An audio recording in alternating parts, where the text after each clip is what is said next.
Hello everyone. तो अगर आप लोगों ने इस ड्रामे के पिछले पार्ट्स नहीं देखे हैं तो आई सजेस्ट कि आप जाके वो देखें। Thank you. So without wasting any more time explanation को स्टार्ट करते हैं। ये दोनों तो अब लेट नाइट वर्क करते रहते हैं पर अभी तक ची तो फिर वहाँ से गया ही नहीं था। रिया परेशान तो होते हैं कि हम साथ में कैसे जा पाएंगे। वेल जो उसे अब फिर वहाँ से चले जाने को कह देता है। जियांग भी श्याओ से मिलने आया था।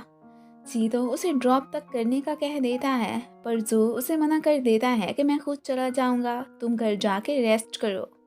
जू के एक साइड पे जाते ही हुआ भी फिर बाहर ही आ चुकी थी।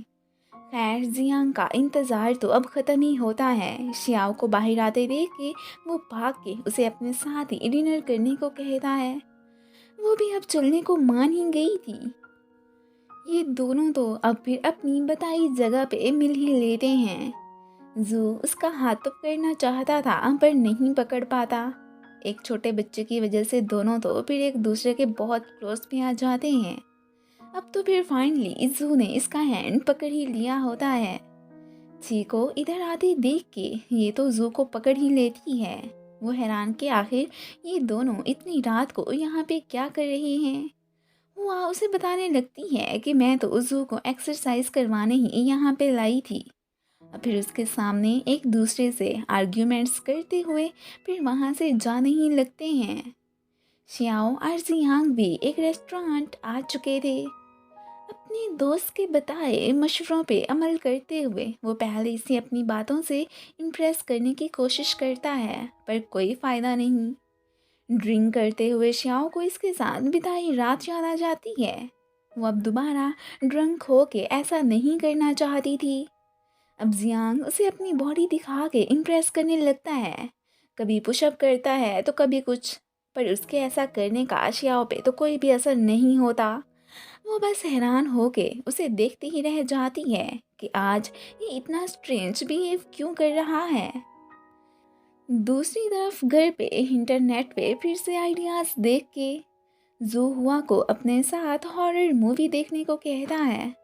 वो तो बस इसी बहाने से उसके क्लोज जाना चाहता था पर ऐसा वैसा तो उनके बीच कुछ भी नहीं हो पाता। इसे तो ये मूवी हॉरर लगने की बजाय बिल्कुल बेकार ही लग रही थी।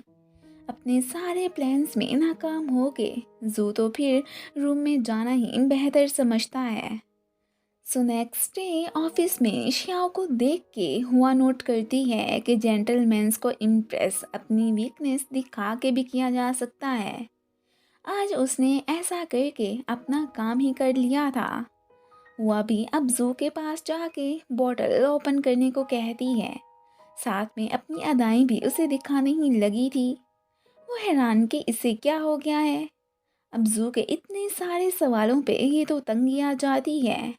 बैठाने के तौर पे शिंजू ने ची से फ्लर्ट करना था।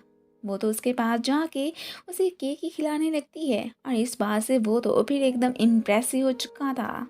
अब हुआ को एक आइडिया आता है। वो भी बिल्कुल उसी की तरह जू के पास मेडिसिन लेके पहुंची होती है।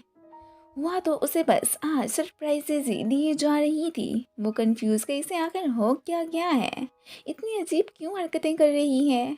उसके हाथों से वो तो फिर अब मेडिसिन लेने से भी मना कर देता है। हुआ तो अब यहाँ पे उससे नाराज होके चली ही जाती है। दूसरी तरफ जियांग भी परेशान था कि कल रात को मेरी तो श्याओ के साथ कोई भी बात नहीं बनी। अब उसका फ्रेंड उसे खुद से ही रिलेटेड कोई इम्पोर्टेंट चीज़ श्याओ को गिफ्ट देने को कहता है कि देख लेना अब की बार तो वो इम्प्रेस हो ही जाएगी। हुआ को मेकअप की कोई ज़रूरत तो नहीं थी पर फिर भी वो ये सब करके हर हाल में जू का दिल जीतने का ही डिसाइड करती है। जियांग भी बाद में श्याओ से मिलने पहुंचा हुआ था। उसने अपना स्विमिंग ट्रंक ही इसे गिफ्ट किया था कि ये मेरे लिए बहुत इम्पोर्टेंट है, इसे संभाल के रखना। वो तो ये देख के शौक ही रह जाती है एंड फिर ये तो उसके मुंह पे ही मार के वहाँ से चली जाती है।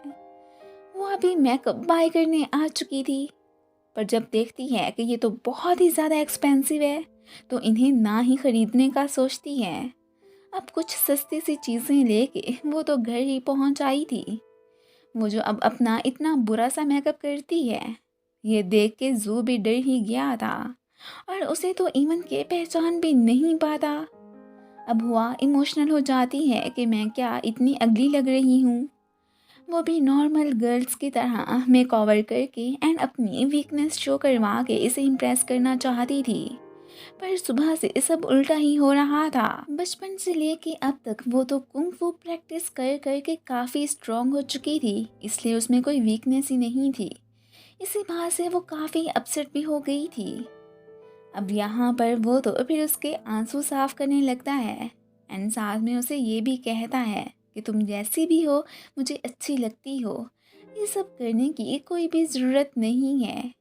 इसकी बातों से अब फिर हुआ खुश हो जाती है एंड उसका मूड भी काफ़ी फ्रेश हो चुका था। वो तो अब इसे किस करने का सोचती है, पर इस वक्त जू तो उसे हग करना ही बेहतर समझता है। ये देख के अब फिर वो तो स्माइल करके उसे मारने ही लगी थी कि तुम अभी भी मुझे अगली समझ रहे हो क्या। दोनों अब इसके बाद घर ही आ चुके होते हैं।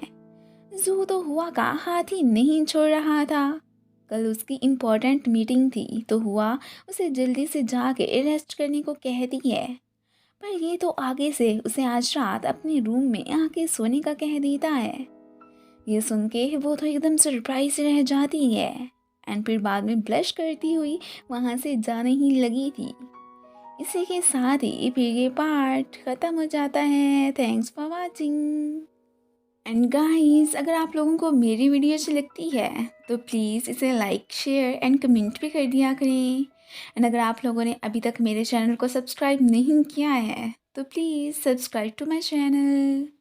आप लोगों को ये ड्रामा कैसा लग रहा है मुझे कमेंट्स में ज़रूर बताइएगा, और अगर इसका नेक्स्ट पार्ट चाहिए तो वो भी। Thank you.